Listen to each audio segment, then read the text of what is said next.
Hey everybody, it's mittenpilot. I brought a special guest with me today on our flight. This is Luna! Yay! We're gonna go buzz around and have a lot of fun. So Let's go fly!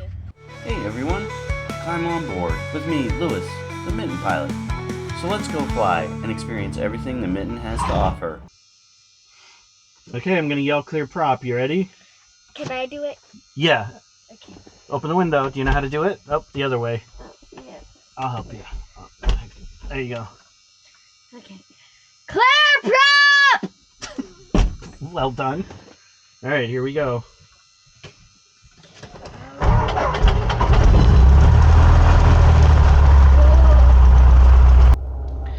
And a huge bummer. This is when the official audio stopped working. I had tried to configure the newer camera to record all of the audio, but it didn't work.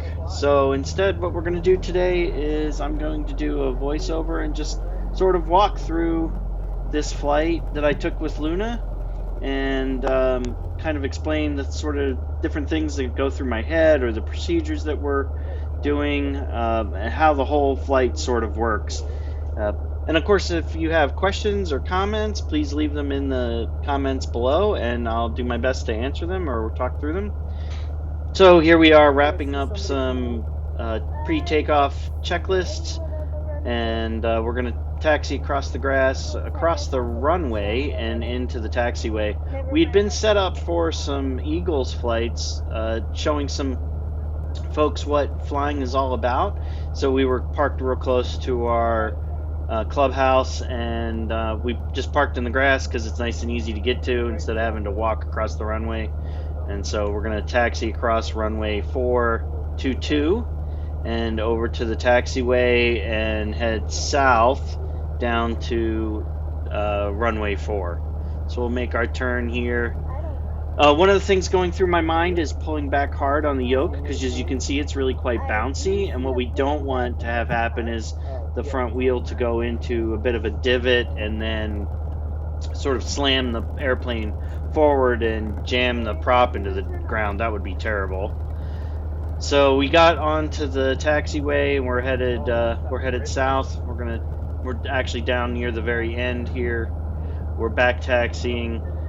Brighton has this really cool area down at the departure end on runway 4 where you back taxi along the runway and then back around that loop that you see there and then into the into the runway, and we'll be all set and ready for departure. So you can hear the engine run up and we'll do some call outs. Normally what you would hear is me saying something like full power set and indicating as I check the tachometer and make sure that the full power is set. I'll say engine instruments green. I'll check the oil pressure and the oil temperature to make sure those are in the green. I will also check the airspeed's alive. You'll hear me say that. And then I'm watching for 50 knots, which is rotate speed, where I'll pull back on the yoke, and then at a little bit after that, the plane will actually just sort of take off on its own, enter into ground effect, which I think I've talked about before, and then I'll climb out at 63 knots. That's what you're seeing here. Get over the trees, and as we always do, take a look around and enjoy the view. It's a great day today. Everything's really green. We finally got into the heart of spring, and southeast Michigan just looks amazing from up here at about 400 feet or so. And we'll hang a left because we're taking Luna over to Howe, airport that's close by, an uncontrolled field, but it's got quite a bit bigger runway than Brighton has. And it's a good place to go and practice, especially take students out there or new folks so that they can see what a bigger airport looks like and experience that.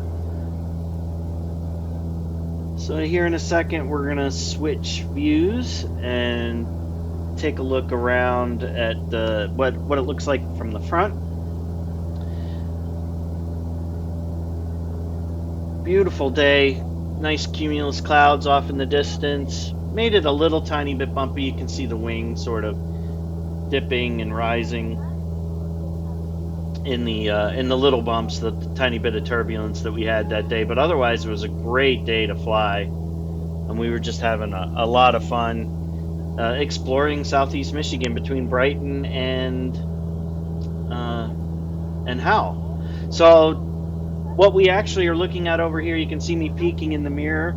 Luna found a subdivision that had some houses that, when looked at from this angle, looked like pi, the mathematical symbol pi. So we'll see that here in a second. There it is, down there in the bottom part of the screen. That southern part of that subdivision looks like the symbol pi. Pretty clever for a 9-year-old.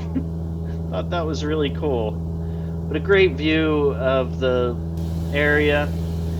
So we transitioned into the entering downwind from the 45 for Howell. We're going to land on runway 31, so we're going to hang a right to get into that downwind position, which is basically about half a mile south of the field, parallel and opposite to the runway that we're going to land on, which is 31. So if you were looking at a compass with due north straight ahead, 31 would be off to the left, 310 degrees, so off to the left.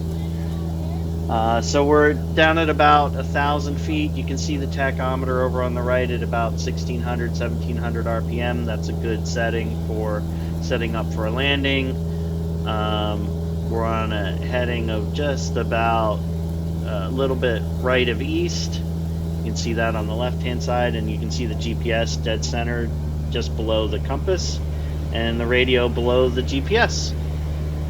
So we're all set up. Looks like we're going to turn what's called base. That's the bottom leg of the traffic pattern. So we'll turn base and be perpendicular to the runway, and we'll get a good look. As a pilot from this side of the airplane, you can get a really good look at the runway that you're about to land on. That's Highway 96 down there to the right, goes all the way into Detroit. So if you were in the car, you could take 96 into Detroit. It's about a 40-minute drive for where we are here. So there's that base turn. We'll get a few more degrees of flaps. I've already got 10 set, and then this will take us to 20, which is usually what I land at. If you need to go even slower, you can go to 30 degrees. And this particular airplane is one of the last manufactured Cessna 150s that has 40 degrees. But when you put those 40-degree flaps when you pull those 40-degree flaps out, it comes to almost a stop, and you're going very slowly. So here we are lined up on 3-1.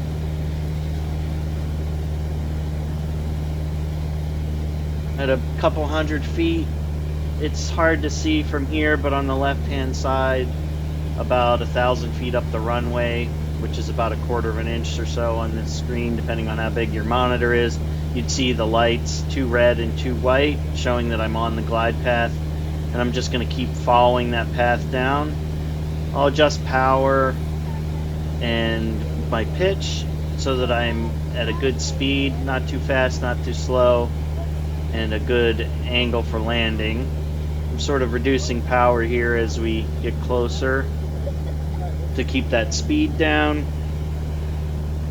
And once I have the runway made, meaning if the engine quit at that exact second, I'll pull the power all the way. So you'll see me coming down here to about 1,200 RPM, 1,300, and pull power.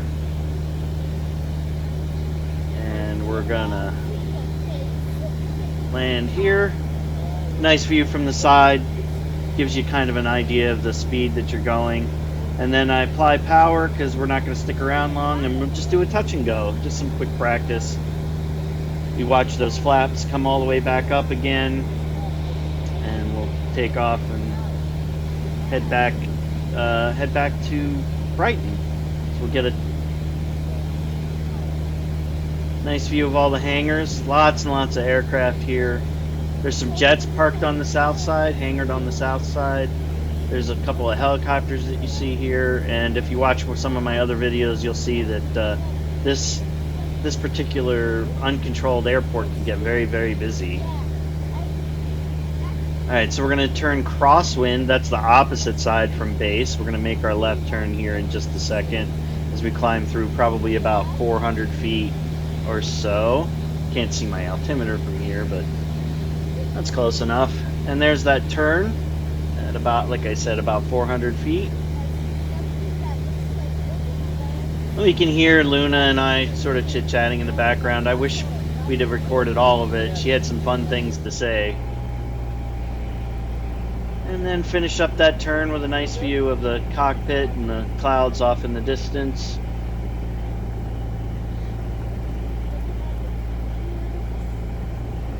And we'll transition to getting ready to land at Brighton.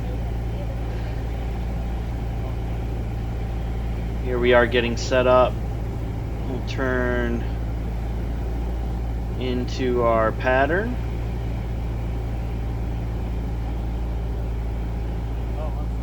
Get sort of lined up on south, or just about south here. And now we're going to turn base again. The airport's off to our left. That lake right below me there is our visual reference point. Off to the right that you can't see is a water tower. That's a really good way of finding the airport because it is very small. Just 24 feet wide is that runway, probably the smallest in all of Michigan. It's nice and long, so you can land bigger planes on it, but you do have to be very careful and precise.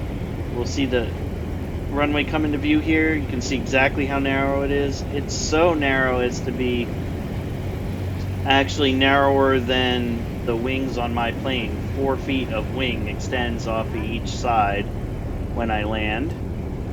This looks kind of steep because of the camera angle. It's trying to accommodate the anti-shake, so we switched camera views, and it's a little squirrely once you get below the tree line. The wind kind of swirls around a little bit, and we'll get a good touchdown here. We touched down somewhere around 55 or so miles, or 55 knots, and we'll pull off at the first spot we can safely. There we go. And as soon as we get the tail end of the airplane off of the runway, we'll call Brighton traffic and let everybody know that we are clear of the active runway so that other folks can come in and land. And that's just about it. Hey, thanks again for following along. If you have any questions or comments, please let me know below. Appreciate the conversation. Alright, I hope you enjoyed that video. If you did, click that like button and make sure that you subscribe so that you can follow along with all of my Mitten Pilot adventures. Thanks for watching. See ya.